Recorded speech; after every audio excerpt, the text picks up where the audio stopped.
Olá, amigos.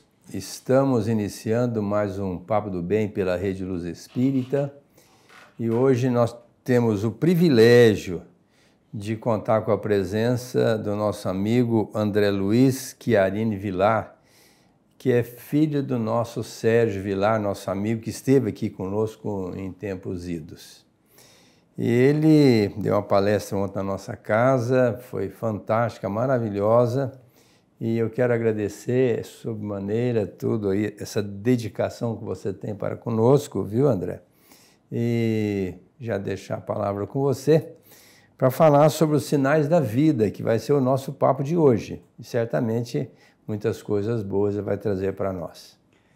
Doutor Aguinaldo, eu agradeço por participar do Papo do Bem, pela Rede Luz Espírita. Cumprimento carinhosamente todos os telespectadores do plano físico e do plano espiritual. Que o nosso diálogo de hoje, que o nosso papo de hoje possa nos trazer momentos de reflexão, de entendimento da doutrina espírita, já que é o objetivo deste programa.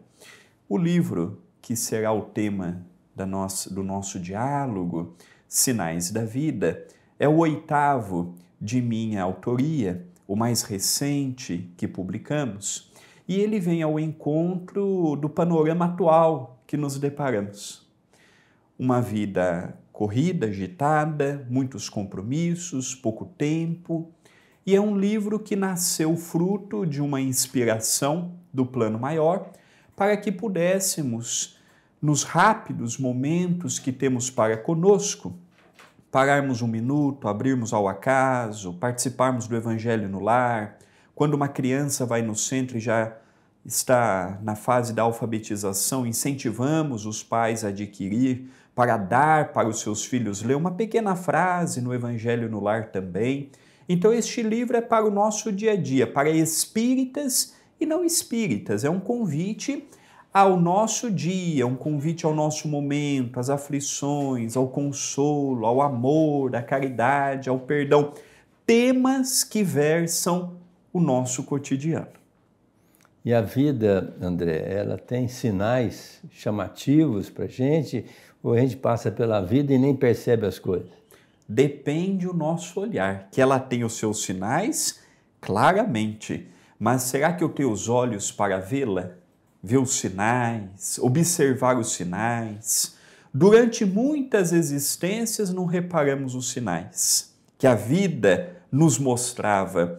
E hoje, com a compreensão espírita cristã, nós temos a grande felicidade de repararmos, pararmos, repensarmos, darmos um passo para frente. Às vezes é necessário dar 2 para trás para não nos comprometermos moralmente, eticamente. Viver aqui não é fácil. Viver num mundo de provas e de expiações, em que as nossas paixões ainda falam muito alto, não é fácil observarmos os sinais. E quando observamos, não é fácil darmos um passo em rumo a corrigi-lo.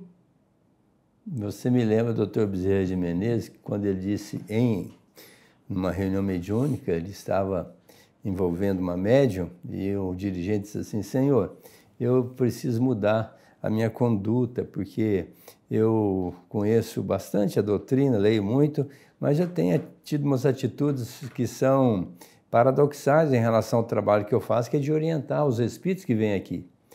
Aí ele disse: não, meu filho, continua.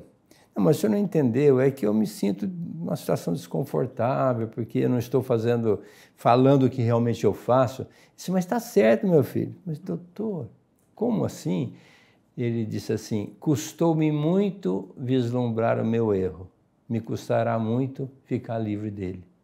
Então, essa capacidade do ver, como disse Jesus, né? Com os olhos de ver e ouvir com os ouvidos de ouvir, não é fácil. A gente ouve e vê, mas não percebe, né? É como dizia Chico Xavier: eu permito a cada um ser como deseja, mas eu cobro de mim o que tenho que ser e o que tenho que fazer. Então eu respeito todos que querem andar no caminho do acerto e no caminho do equívoco, mas eu cobro de mim o que eu preciso e necessito fazer. Lembrando que somos espíritos em evolução, somos espíritos errantes, não errados. Ainda conhecemos a maldade, mas estamos lutando firmemente para deixá-la de existir conosco. E um dia deixaremos. Nesta existência, pouco provável, porque carregamos raízes que caminham conosco há séculos.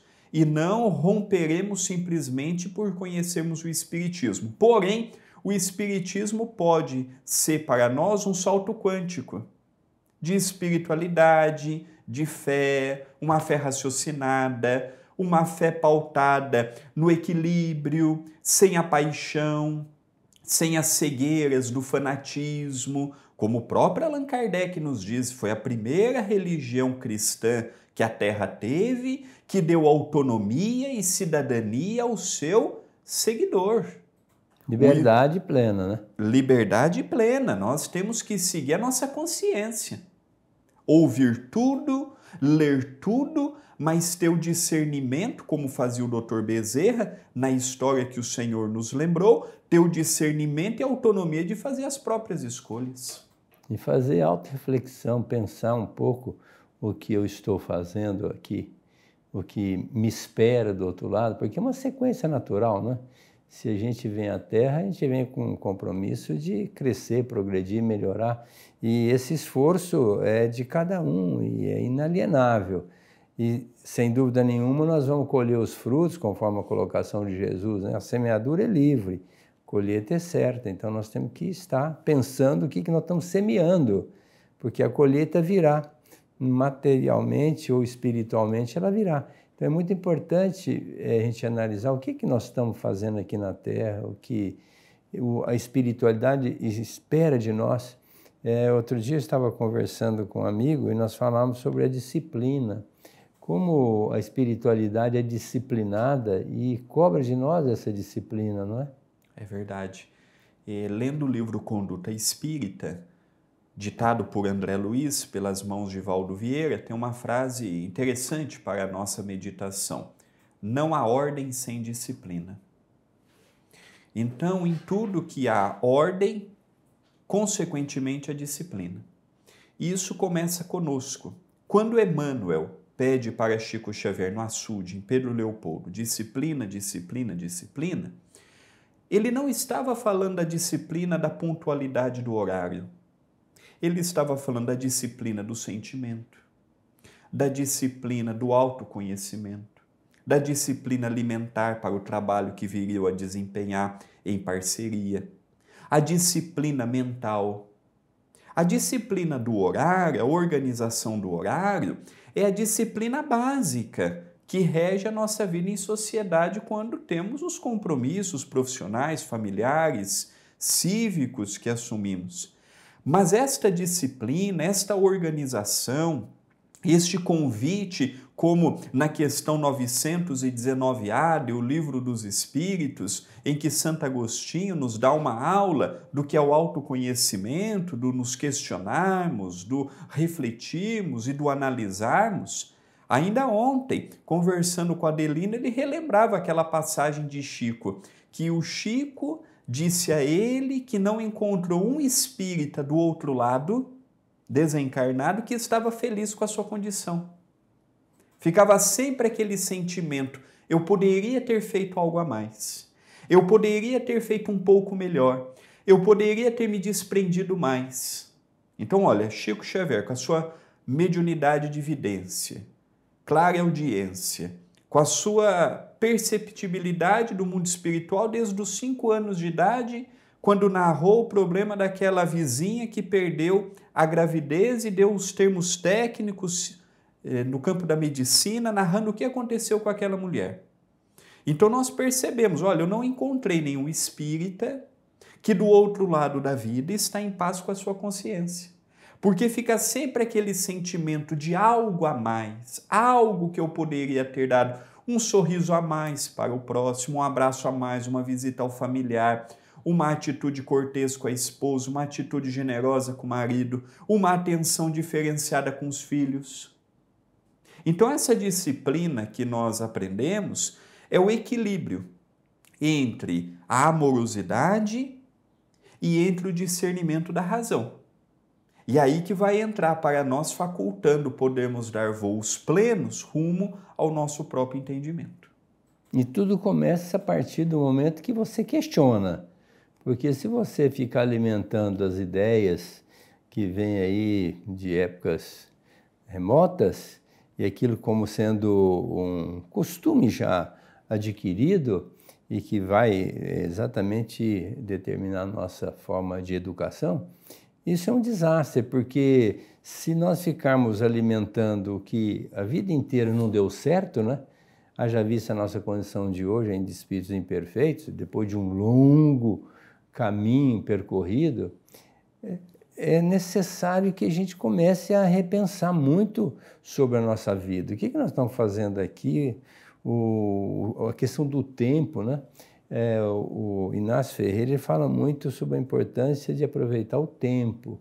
Nas casas espíritas, a pessoa vai lá uma vez, toma um passe, ou uma palestra, ou faz até um estudo, mas para nisso, né? E a casa espírita, todo o templo religioso visa congregar as pessoas para um propósito. E esse propósito, além de esclarecer, é de convidar a pessoa ao trabalho. O nosso André Luiz já deixou isso muito claro, que a casa espírita precisa criar frente de trabalho para os frequentadores. Então, a gente fala em doutrina, a gente já lembra logo do trabalho, né? Porque precisa trabalhar, precisa fazer alguma coisa, não pode ficar de braço cruzado, não é, André? Precisa. Eu conversei com o Navarro e falei, Navarro, nesse périplo que estamos aqui na região noroeste paulista, só senti falta de uma coisa, um encontro com os jovens. Visitei algumas cidades, várias palestras aqui em Rio Preto, mas eu senti falta de um evento com jovens. Porque eu tenho percebido que as mocidades, as pré-mocidades estão muito adormecidas. E eles são o nosso futuro. Não adianta eu só incentivar os adultos. Eles já estão encaminhados. Agora, os jovens, de um lado tem as drogas, do outro lado tem a descoberta do sexo, daqui a pouco vem o primeiro amor, daqui a pouco vem a faculdade, daqui a pouco vem o materialismo, rouba a pouca espiritualidade que o jovem tem. Então, nós temos que abrir frente para todo tipo de pessoa. Tanto aquele que já está consolidado como um adulto, que chega à casa espírita, seja por que via for, curiosidade, dificuldade, obsessão, perda de um ente amado, ou mesmo porque alguém o levou, e precisamos também cativar os jovens, porque nós temos visto que a média espírita está muito elevada. E naturalmente a gente adoece, naturalmente a gente envelhece, e daqui a pouco nós ficamos a nos questionar quem dará passe? Quem serão os futuros médiuns? Quem serão os futuros dirigentes? Quem serão os continuadores da doutrina? E aí vem a experiência daqueles que já estão há anos na labuta, orientando. Então, os mais experientes já não têm mais aquele vigor do passado pela própria condição física, mas tem sabedoria. Aquele jovem tem a condição física, mas não tem o conhecimento. Então, neste casamento de experiência e de vigor físico, nós vamos forjando o espiritismo do futuro. Porque o tempo tem passado muito rápido. A pandemia, ficamos 3 anos com ela, já foi embora. Já estamos em outra etapa, pós-pandemia. Então, a gente tem que trabalhar com os jovens, tem que preparar os jovens, tem que abraçar os jovens, porque se nós não fizermos isso, tem um monte de coisa errada lá fora com os braços escancarados para esperá-los. Então, André, nós temos hoje um trabalho na nossa casa que a gente tem procurado cuidar com muito carinho, desde a evangelização intraútero, que já nós estamos começando, a evangelização infantil, a infanto-juvenil, e agora nós tivemos até uma reunião e já criamos um espaço para trabalhar com esses jovens, para trazê-los mesmo para a frente de trabalho, porque às vezes fica só no estudo e cria um distanciamento com os mais velhos dirigentes da casa. Então, a proposta agora, diante dessa nossa reunião, é de trazer esses jovens efetivamente já para incursioná-los nas nossas leads, nas nossas reuniões, para já ir se acostumando filosoficamente, com a maneira de trabalhar dentro de uma casa, para que eles sejam realmente os nossos diretores do futuro, né? Exato. Porque senão a casa vai ficando acéfala, porque vamos indo e tem alguém que assumir, né? Tem porque nós vivemos, mas não seremos eternos, estamos aqui de passagem, mas retornaremos para o mundo espiritual. E eu tenho acompanhado por onde eu vou que muitas casas espíritas, com a desencarnação do seu dirigente, vão ter sérias dificuldades na sua manutenção, porque não se preparam o futuro. E a casa, já estando pronta, parece que é fácil administrar, mas não é. A gente, para construir o elefante é difícil, para carregá-lo é mais difícil ainda, não é? É verdade. Então, precisa que o pessoal tenha essa vontade, essa integração com a casa mesmo e com a causa, porque eu acho que estão alinhadas, né? A casa com a causa. Vamos falar dos sinais da vida. Bem-aventurados os pacíficos. Como é que a gente vai associar essa pacificidade diante dos sinais da vida? Esse tema foi sugerido pelo plano espiritual. Pacíficos é uma proposta que nasceu com Jesus há 2000 anos. Até então, nós tínhamos naquela região de Jesus o olho por olho, dente por dente. Então, me tirava a vaca, eu tinha o direito de ir e cobrar a vaca que me tirou. Não podia isso, não podia aquilo, era uma imposição, um Deus que vingava, que punia. E Jesus inaugurou para nós uma nova modalidade de vermos a vida e o próximo, de encararmos os desafios. E ele nos ensina que sermos pacíficos nada mais é do que sermos equilibrados. Nada mais é do que vivermos um mundo extremamente agitado, com as suas agruras, com os seus conflitos, com as suas guerras psicológicas, íntimas, familiares, profissionais, mas que precisamos, no meio do caos, que viver na crosta é um caos, tirarmos o ser pacífico. O ser pacífico nada mais é do que passar pelo mundo sem comprar as brigas do mundo. Mesmo porque a gente não vai resolver. Não. Tem pessoas que querem resolver logo e da maneira que ela acha que tem que ser, e a gente sabe que não é assim, não. Né? Tudo caminha inexoravelmente para o equilíbrio. O bem vai um dia predominar sobre o mal, a luz sobre as trevas. Mas tem um tempo. Tem. E a gente tem que administrar isso com razão, né? Com equilíbrio. Olha, eu tenho procurado aproveitar muito esta existência, com os pés no chão, porque quando o Chico diz eu sou uma gota no oceano, eu sou um cisco, eu sou um pé de grama, o Chico estava cobertíssimo de razão, nós não somos nada. E as ilusões do mundo nos projeta para nos imaginarmos ser. Às vezes imaginamos ser importantes, insubstituíveis, e os Espíritos sempre nos falam, meu filho, forja o trabalho na simplicidade. Um passo de cada vez. Então eu estou procurando as duras penas diante da minha própria consciência, viver o que a mensagem de Jesus me convida. Um passo de cada vez. Porque em verdade, doutor Aguinaldo, seremos espíritas mesmos é no futuro.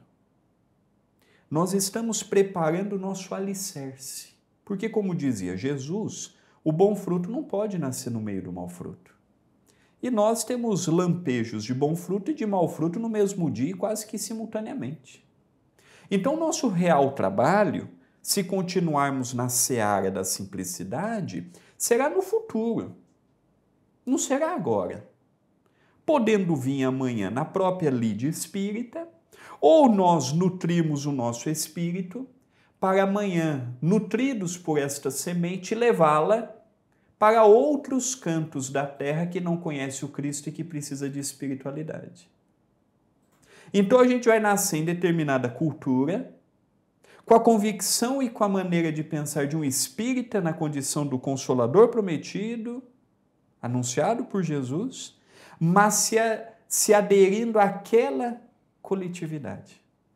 Que, sem dúvida nenhuma, nós já também fomos agraciados em tempos idos com a presença de grandes avatares, não é? Sem dúvida. Então, que sejamos os avatares em que pesa as dificuldades em outros mundos, né? Vou dizer, até dentro do nosso planeta, em outros países, para trazer a mensagem que nós já conseguimos absorver com muita convicção, que é a doutrina espírita, para esse pessoal que ainda não teve esse privilégio, né?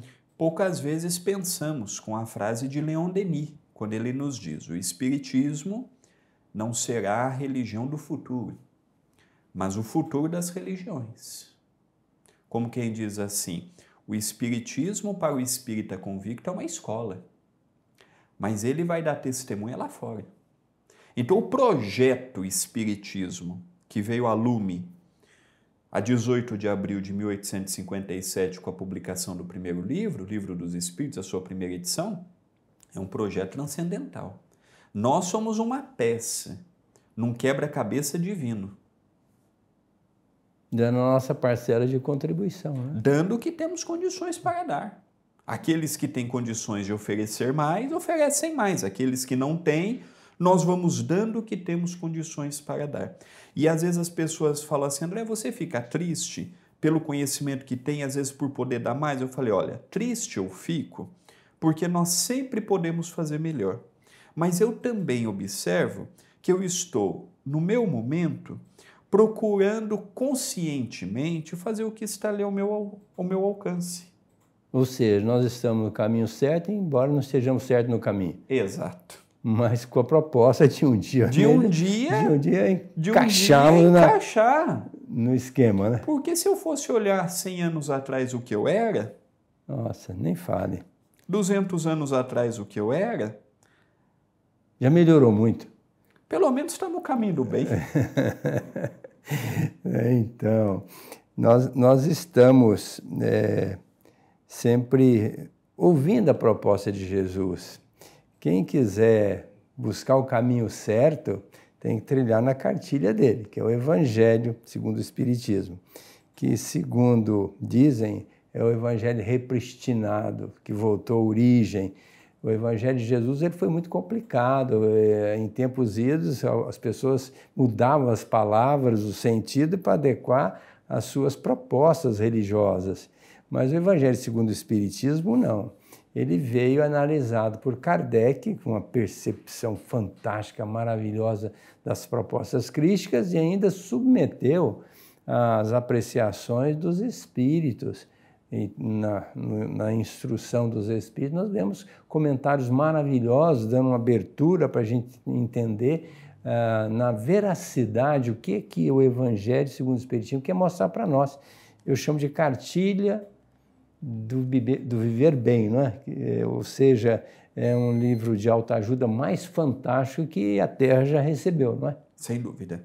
Eu me lembro, rapidamente, pelo nosso tempo, uma das vezes que o meu pai foi a Chico Xavier em Uberaba, o Chico falou: ó, Sérgio, você tem compromisso com a oratória, mas eu vou te fazer um pedido, meu filho. Não se esqueça de falar de Jesus, porque haverá o tempo que o Espiritismo falará de tudo, menos do Cristo. Vai falar de psicologia, vai falar de medicina, vai falar dos astros, vai falar da vida aqui e acolá, mas vai esquecer de Jesus. Então, meu filho, lembre-se, simples, fale para o coração, mas traga sempre Jesus, que é o nosso professor redivivo. Nós sabemos isso aí, está muito claro para nós, conforme a pergunta 625 do Livro dos Espíritos, quando Kardec pergunta quem que Deus deixou assim como um ser perfeito que pudesse ser modelo e guia da humanidade. E a resposta foi lacônica: Jesus. Então ele é o nosso modelo, o nosso guia, o nosso mestre, e em que pese qual seja a religião, porque religião é um rótulo que vai acabar, isso aí vai desaparecer. Eu sou espírita, sou católico, sou evangélico, eu sou budista, sou messiânico. Até essas outras religiões, como no caso o budismo, que adere aos ensinamentos do Buda ainda, voltará para um único pastor, que é o Cristo. Esta proposta de Jesus, analisando toda a nossa problemática, porque foi um psicólogo, ele analisou toda a problemática e deu a resposta. Porque às vezes a gente vai no psicólogo e ele faz com que a gente perceba a nossa visão, o nosso viés, o caminho a seguir. Mas Jesus não, ele foi enfático, foi claro, faça assim. Então, se nós consultarmos o Evangelho de Jesus, nós não teremos dúvida. Podemos até ter dificuldade de trilhar no caminho dele, lógico, pelas nossas imperfeições. Mas se nós quisermos atingir esse patamar da evolução do Espírito, Jesus. Então, consultar o Evangelho, ler o Evangelho, falar de Jesus, respirar Jesus, para ter o cheiro dele, não é? Seria muito interessante. André, eu quero agradecer muito, como eu fiquei muito feliz com a vinda do seu pai, né? O Sérgio, e hoje estou muito feliz com a sua vinda. A gente vê um jovem como ele, ainda de calça curta, já falando com tanta propriedade, e um detalhe, não só falando, como vivendo, porque o trabalho que eles têm na cidade deles é fantástico. Um trabalho onde eles distribuem tem muitas frentes de trabalho, mas dentre as frentes, uma delas distribui 3.000 quilos de comida para as pessoas carentes por mês. Então, eles fazem um trabalho muito interessante. Eu quero agradecer você sair de lá, vir aqui, falar para nós, como você falou ontem, vir aqui participar conosco, a nossa gratidão. Me leva para o seu pai o nosso abraço amigo e venha sempre nos visitar. Obrigado. Um grande abraço aos telespectadores da Rede Luz Espírita. Agradeço ao Dr. Aguinaldo, ao Papo do Bem, ao Navarro, que marcou esse périplo, e que nosso Mestre Jesus nos abençoe hoje e sempre. Gratidão.